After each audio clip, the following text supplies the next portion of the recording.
हुए लोग किसानों पर, अन्नदाताओं पर इस तरह से वार करेंगे,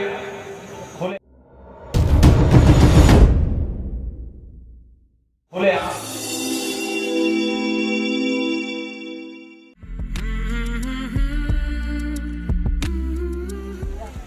सच पूछो तो जो वो तस्वीरें हैं, वो जो वीडियो है लखीमपुर की जो घटना के बारे में जो सामने आई है, हिला रहा है यार से बुरी तरह। मैं तो उनको देख नहीं पाया, उनको देख के ही कुछ ना कुछ मिला। यही भाव, ऐसा नहीं कि सिर्फ जो वहाँ उनके परिवार के लोग हो जो प्रभावित हो या लखीमपुर जिले के लोग हो, यही बात देश भर में जो किसान हैं वो जानते हैं, जिनके अंदर मानवता जिंदा है, उनके लिए यही भाव तो बहुत गलत हुआ। और सोचने का विषय है किस तरह से समाज में दरारें पैदा की गई, कैसी अजीब सी नफरत लोग पाले हुए, इस सब होने के बावजूद भी कुछ ऐसे लोग, लालची लोग हैं जिन्हें अपनी सत्ता बचानी, अपनी मानवता दबाने को तैयार है, निलाम करने को तैयार है, ईमान धर्म में बार-बार हाथ मार देता है, पूरा फ्रेम बिगाड़ देता है। सत्ता की गद्दी न छू जाए। ऐसे लोगों को भी सर समाज की इस पंचायत में मैं उम्मीद करता हूं कि आप चिन्हित करने का काम करेंगे और इनका तो एक ही इलाज है, सत्ता से आप इनको बाहर कर दो, वही उनकी जो है पूरी जान है उनकी पड़ी। इससे बेहतर बदलाव कोई नहीं हो सकता।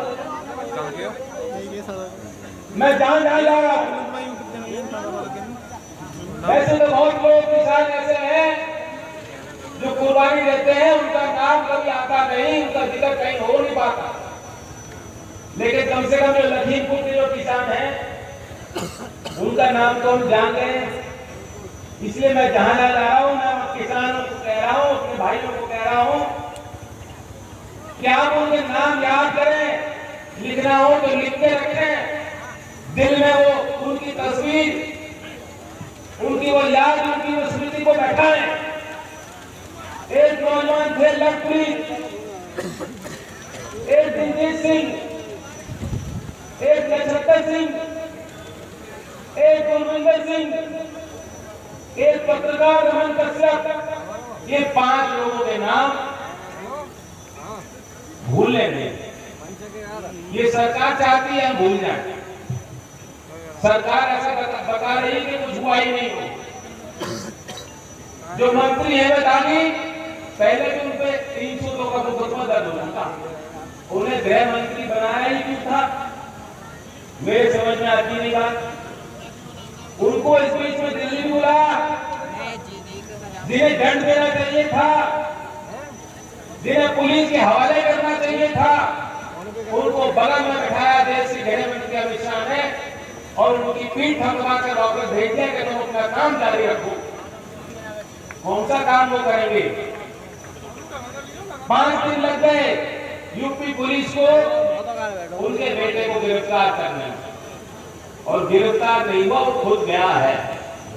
उनके घर के बाद पोस्टर लगाया गया कि जब समय मिल जाए टहलते टहलते पुलिस थाने आ जाइएगा। यही है, कोई आम आदमी ऐसा अपराध करेगा? ऐसा रवैया तो होता नहीं, किसी के साथ होना भी नहीं चाहिए। मैं तो एक प्रश्न पूछना चाहता हूं, उससे पहले आपको बता दूं, हमारे देश में आतंकवादी गतिविधियों के विरुद्ध एक बहुत बड़ा कानून बना है, कड़ा कानून है यूएपी। लेकिन आतंकवादियों के खिलाफ कितना यूज कर पा रहे हैं, कितना इस्तेमाल कर पा रहे हैं, सिर्फ 2% इसमें कमीशन रेट है, जो खराब है। लेकिन जो कोई सरकार के खिलाफ आवाज उठाता है उसके खिलाफ मुकदमा यूएपी में दर्ज है सरकार का।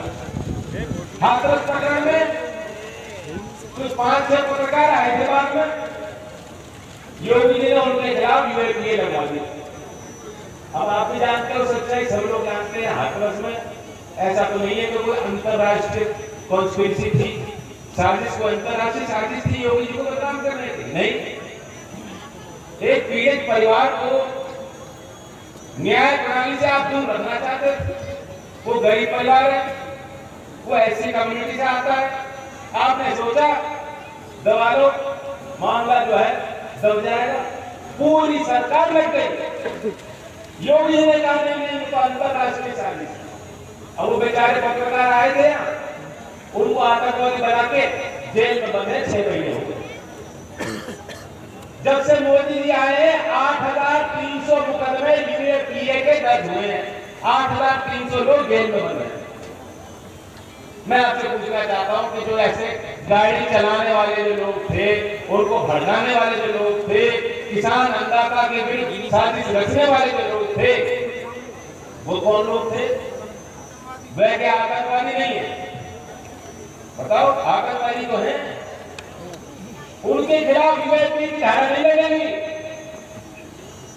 लेकिन कोई किसान ट्रैक्टर लेके दिल्ली गए थे, दिल्ली पुलिस ने जब उनके खिलाफ मुकदमे लिखने शुरू किए, आप किसानों के खिलाफ भी उस 26 जनवरी की तारीख के बाद गांव-गांव में नोटिस भेजे गए थे। तो दिल्ली अपना ट्रैक्टर, अपनी गाड़ी कैसे लेके गए? यूएपीए की धारा उनके खिलाफ लगाने की सोच उस सरकार की।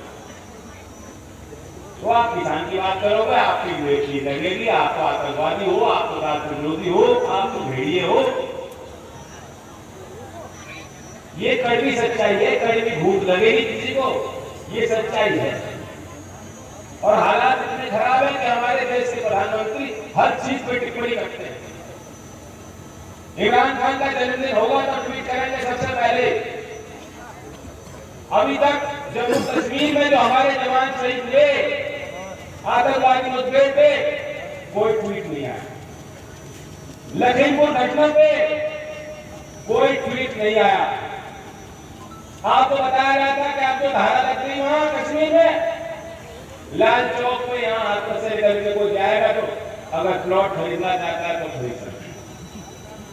ये बताया था वहां तो आर्मी लग गई, साहब आतंकवाद की कोई घटना हो ही नहीं सकती। यही तो बताया था। कैसे हो गई? कैसे हमारे जवान शहीद हो गए? एक एक करके चिन्हित करके जो वहां मास्टर हैं, वहां कश्मीरी पंडित हैं, वहां अल्पसंख्यक समुदाय के लोग हैं, एक एक चिन्हित करके उनको हाथ मिलाया जा रहा।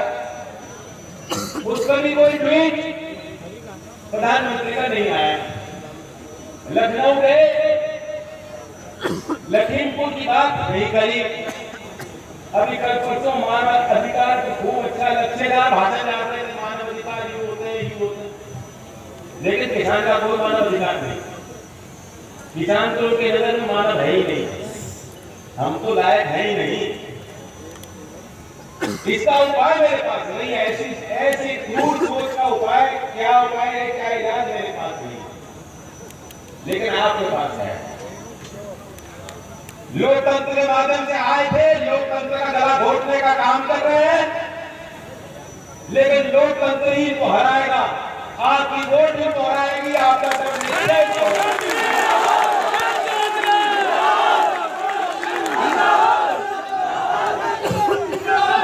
लेकिन सतर्क रहने की जरूरत है, क्योंकि ये महा झूठे लोग हैं।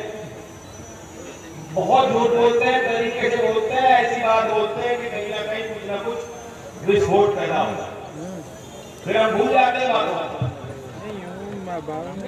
कोठी मियां बाजार के आगरा में आए थे जब मुख्यमंत्री थे, प्रधानमंत्री, और आलू की चर्चा हो रही थी। आलू की रही यहाँ से लेके जो पूरे ब्रज में आलू आलू आलू, और फिर आलू का काम तेजी से हो रहा है। खादी किल्लत और आलू की स्थिति ये है कि थोड़ा दाम में उछाल है।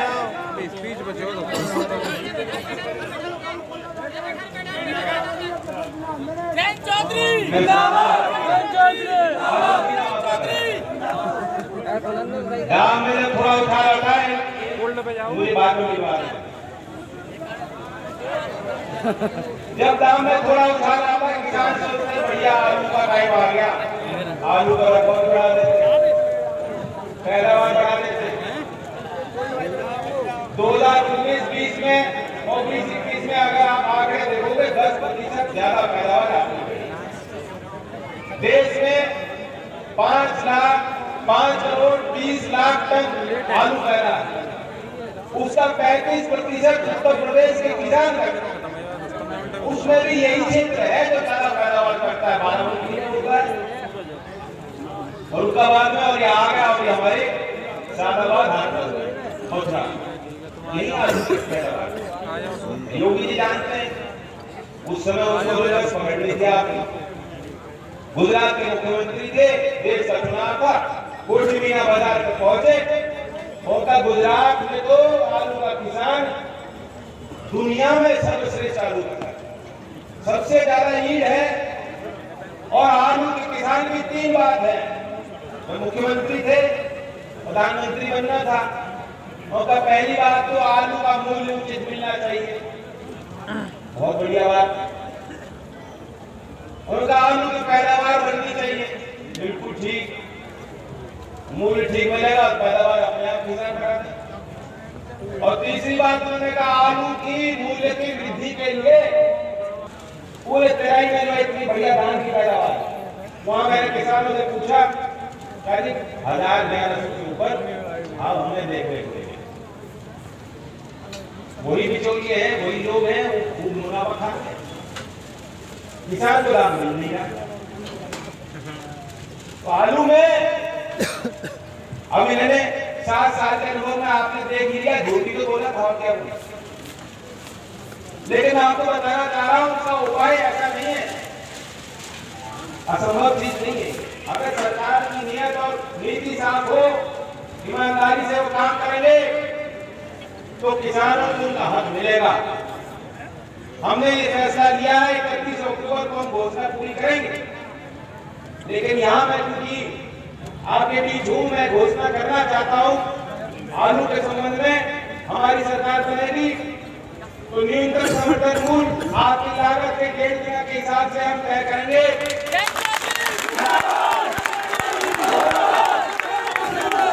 मेरा मानना यह है, सरकार थोड़ा से भी अगर आलू खरीद लेती तो योगी ने घोषणा करी थी, अगर उस समय सरकार थोड़ा सा भी खरीद लेती तो मंडी में उसका प्रभाव पड़ता,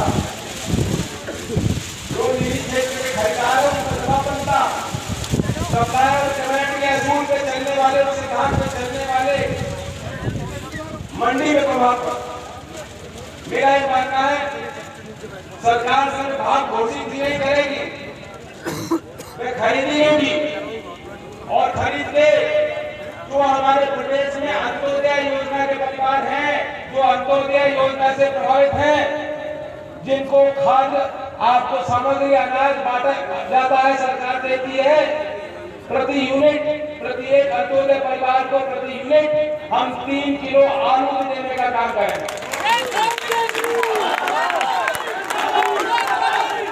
समझ लो, सिर्फ गेहूं चावल नहीं मिलेगा, राशन में सिर्फ गेहूं चावल नहीं मिलेगा, आपकी सरकार बनेगी तो सरकार खरीदेगी भी और आलू बांटेगी। ये टिकट के मसले को लेकर ज्यादा हुआ है, टिकट का कोई मसला नहीं भाई, टिकट की चर्चा ना करो, अब ये एकता बनाओ। हमारे यहाँ किसी गुंडे को देंगे नहीं, अपराधी को तो देंगे नहीं, जिसको देंगे वो किसान के लिए वकील बन के काम करेगा, खेत में खड़े होकर आपकी मदद करेगा। और पुराने लोग जानते हैं, मैं चौधरी चरण सिंह जो चुनावी सभा में अपने उम्मीदवार की कुछ खोट मिल जाता था नियत में, चरित्र में, तो टिकट काट दिया करते थे। हमारी पार्टी पे आप जानते हो ऐसे कोई आरोप ना आज लग पाए, ना कल लग पाए, ना कभी लग पाएंगे, तो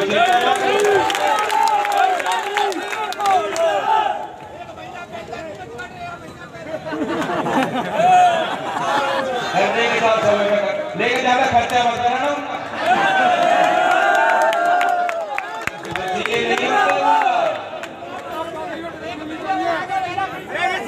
कहना पड़ते नहीं पड़ते, मैं देख रहा हूँ पढ़ाई में खूब खर्चा होगा।